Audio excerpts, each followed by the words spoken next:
The breakdown video you didn't know you needed has finally arrived. Today we're talking about my favorite collaboration from my favorite collaborator. If you're already familiar with them, then you're in for a treat. And if you're not, by the end of this, you will be. We're talking about Mr. Bronsolino himself, Action Bronson. But we are not just going to be talking about one shoe. No. We are talking about all four. We're going to talk about the baklavas, the lapis lazulis, the Amazonias, and the Untitled. Let's go! Machine Gun Money! In just the past few years of these collaborations, Action Bronson has been a straight injection of life into the sneaker industry, and I don't think anyone's ever been given the moniker of a jack of all trades that was more deserving than this man. He's everywhere all the time, all at once. From his insane rap career to his amazingly successful show, authoring 3 books, then starting his own independent clothing line, and again within New Balance, and not to mention painting his own album art. This man cannot be stopped. Now, some of the reviews I've been able to find on these shoes have been pretty underwhelming, and I feel like the only way to fully appreciate this collaboration in its entirety is to have all 4 of these shoes together and have them be reviewed by someone who is a true Bronson fan. So without further ado, let's get into it. We're gonna go chronologically, so that means we're starting with the OG, the baklava. The contrasting colors and materials on the shoe are insane. The toe box is wrapped in this really nice brown suede. You get these chrome and copper overlays, and both of those actually are 3M, even the copper. And then on the toe box, you have this crazy ultra lime mesh. You get another hit of 3M at the base of the lacing system with almost an army green tab there. The eye stays are in this really nice gray suede. And then the laces come in this purple and magenta colorway that you would get on like a Timberland boot. And I think that was just a nod to Queens, New York. And honestly, once you see that on this shoe, you really don't want the regular New Balance laces, these big fat ones that come with most of them standard. These just give such a better look to the shoe, and they actually have a nice drape to them when you lace them up. Those other ones are just really puffed out, and I just feel like they don't match the shoe at all. But then in the mid portion of the eye stay, you get that army green hit again in the center, and you have this nice charcoal gray mesh, and then on the upper half of the tongue you get more of a silvery mesh that's a different pattern that kind of just adds another layer to the tongue itself. And then the tongue tag comes in this icy blue color, and it just adds a nice contrast. The material itself is even kind of hard to describe in hand, but it definitely just looks fire. On the lateral side, you get the classic N logo that's 3M'd out, and then you get more 3M hits that take you to the back heel. Then on the heel, you get this orange panel with this little nice touch of purple above it, and the sock liner itself comes in like this hunter green. And the 990 V6 is just a comfortable shoe in general, but all the materials on the inside feel really plush on foot. The midsole is one of my favorite parts of the shoe. You get these triple hits of different shades of blue. It just really set off the shoe in contrast to everything else. On the outsole, you get the established in 82 hit towards the forefoot. And then on the bottom, you can see that it has fuel cell. This also has end cap technology in it.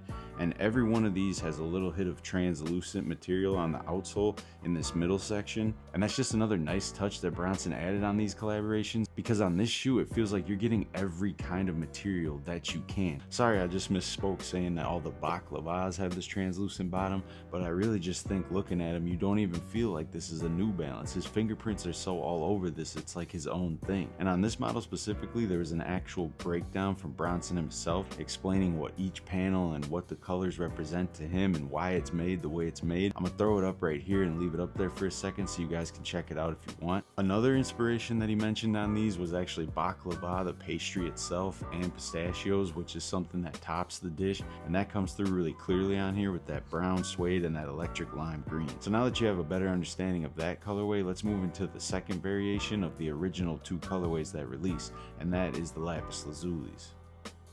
On this version, it's a lot more toned down than the baklavas. You get this obsidian blue suede that goes around, and then you have these emerald hits on the overlays this time that are actually more of a nubuck kind of material. On the toe box, you get that little racer blue kind of hit there, and then it's emerald again with the 3M at the base of the lacing system. Once again, you get those trail laces, and this time it's in that classic Timberland colorway. On the tongue, it's similar to the baklavas with that dual mesh to the upper and lower portions, and then once again that icy blue hit on the logo. On the lateral and medial sides, you get that 3M hit again on the N logo and that same chrome panel that comes up to the back. black in 3M, and then on the heel you get an icy blue panel this time with a different shade of purple on that top portion. And then just balancing out with the 3M hits, the sock liner is also in a gray colorway. Moving towards the midsole, you get this aged yellow color with this blue portion in the mid part, which I like the contrast of splitting that up to kind of make it look like it's almost like a spoiler in some kind of way. Then this time on the outsole you get a gum bottom with that translucent hit again in a kind of aqua shade.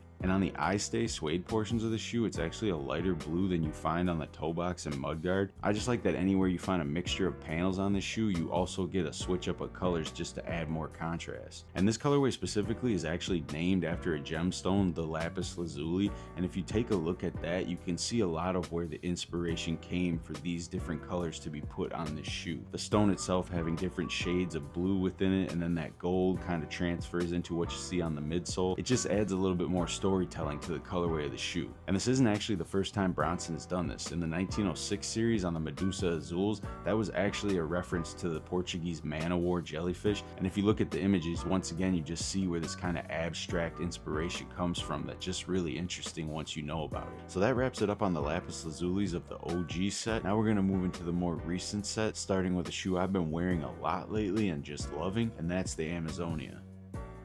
Now the first place I want to start with this model is the midsole, because similar to how you mentioned on the Baklavas that midsole had representations of the waves in the water, on this one I think you get more of a city street / gravel road representation with the grays and the beige and the white. And coming back to having those New York vibes on every colorway, this Timberland tan suede that you get around the mudguard and toe box is really indicative of that in my opinion. On the lateral and medial sides, the materials you get follow suit with the lapis lazulis in that nubuck material, except this time coming in a bright purple with that hot pink mesh, and then there's turquoise suede around the eye stays.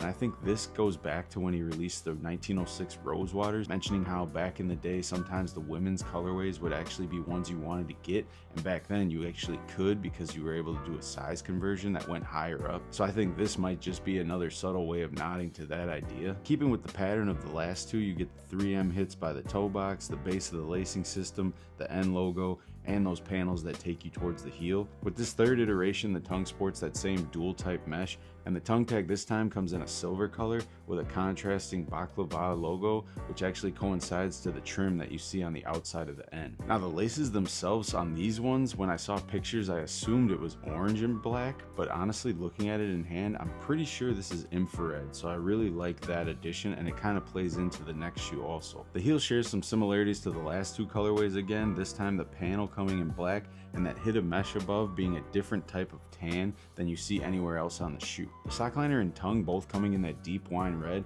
I think is just another subtle nod to his affinity for the natural wine movement. The outsole comes in black, and this time that semi-translucent panel is finished off in a sky blue. Now the ad campaign for this shoe was entitled Amazonia in Paris, and I think that makes perfect sense. Bronson has said multiple times that he has a great love for the city of Paris and can be seen on countless occasions with his friend Clovis on his show FTD, and he has actually tapped Clovis to be a model for this ad campaign. There was a brief moment at the release of this shoe where the name was changed to Ayanozama, and I think that had some people confused, but if you think about it, it's just Amazonia spelled backwards. I've seen some people saying they've kind of been driven away from the shoe because they think the colorway is too hard to style, but I don't think that's the case. I'll be showing some footage later to kind of demonstrate that. But now it's time to talk about the fourth and final colorway of this collaboration, and honestly this colorway for me even at first was something I was skeptical about, but this is something that you really need to have in hand to fully appreciate all the subtle details, and that is the Untitled's. My biggest hesitation against this shoe when I first saw early images is that I thought this mudguard and toe box was actually a white suede, and I just thought there's no way in hell that's not going to get dirty. But once I knew it was leather, it alleviated all my concerns. At first glance, you could just say this midsole has too much yellow to it, but when I really think about it, I think this is just a way of representing different stages of aging, from that cream to that medium tan to that darker yellow towards the forefoot. That could just be me, but if I'm correct, that might just play into the storytelling of the wine industry and how you have to age it. Now the mesh that you get on this shoe is actually in a pale white. I don't know if it's very visible from pictures, but that contrast from the mudguard to the suede itself, it's very visible to see that this isn't a snow white and has a sort of tinge to it. The overlays on the shoe again come in that nubuck material, but this is one of my favorite parts on this colorway is that bright infrared color. At the base of the lacing system, you get a pink touch with the 3M, and the suede eye stays this time are in that wine Bordeaux color again. And on this model, you actually have a deviation from the last 3 where the tongue comes in all black, and that black actually matches the 3M hits that take you around to the heel. With this being the 4th version, the heel color paneling becomes cemented. This time you have a salmon color panel here, and then once again, different colored mesh again on that portion that rests above it. And the laces this time come in that pink and pale purple, and I think that could be nodding again to that women's colorway ideology. And finally on the outsole you get that 4th type of tan, and that transparent material again is that sky blue color. Now the inspiration for the shoe is said to be representing artists and artisans in the space, but I think there's 2 lines of thought that I go with when I see this shoe. Number 1 is the most obvious, with Sebastian Devue, otherwise known as Babas, who is a leader in the natural wine movement. He's featured in the ad campaign and can be seen on FTD plenty of times. So I think again, similar to the Amazonia, some of these deep reds and pinks are kind of referencing that wine culture of the natural wine world that Bronson is in. But my own personal take on this colorway is when I saw it, I immediately thought, wow, this really has a lot of polo sport elements to it. If you look at pictures from Bronson's past, him, Mayhem Loren, his whole crew were heavily influenced by polo, and I think that is reflected on this shoe with the red, white, and blue color scheme. With him referencing things from his past, from pulling from food to New York to the women's colorways, I think it's safe to say the big influence that polo would have had over him and his friends back in the day is not to be overlooked when it comes to this model.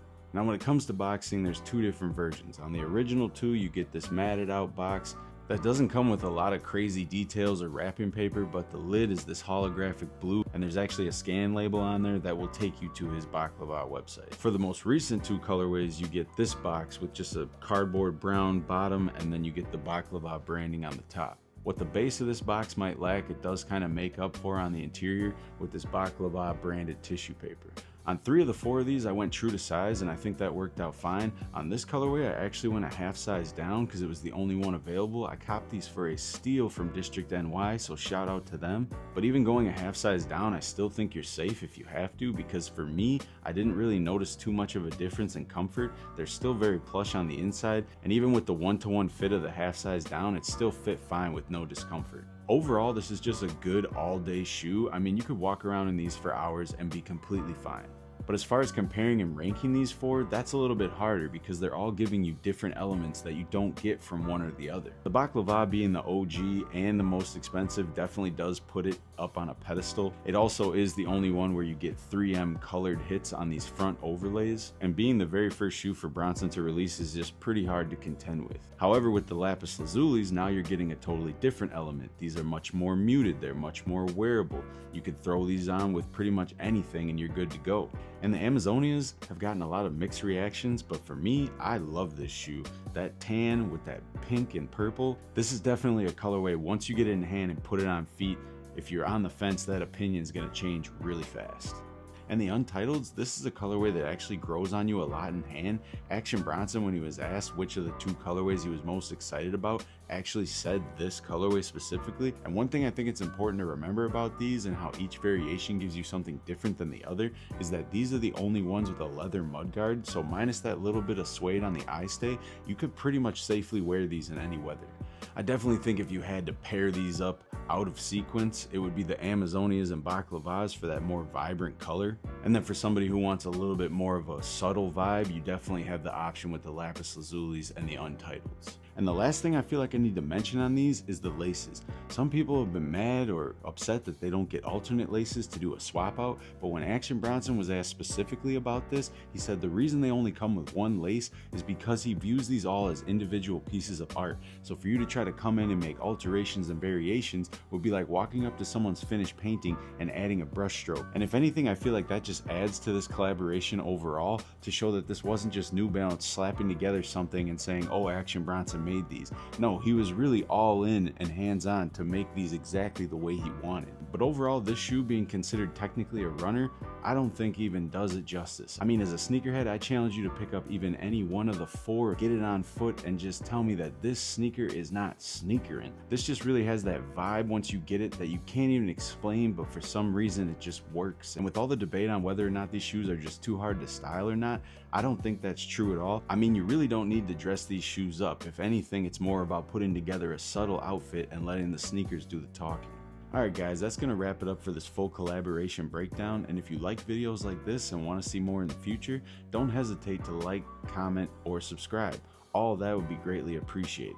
And just remember, guys, life's short. And when I die, make sure you spread my blood on a BMW.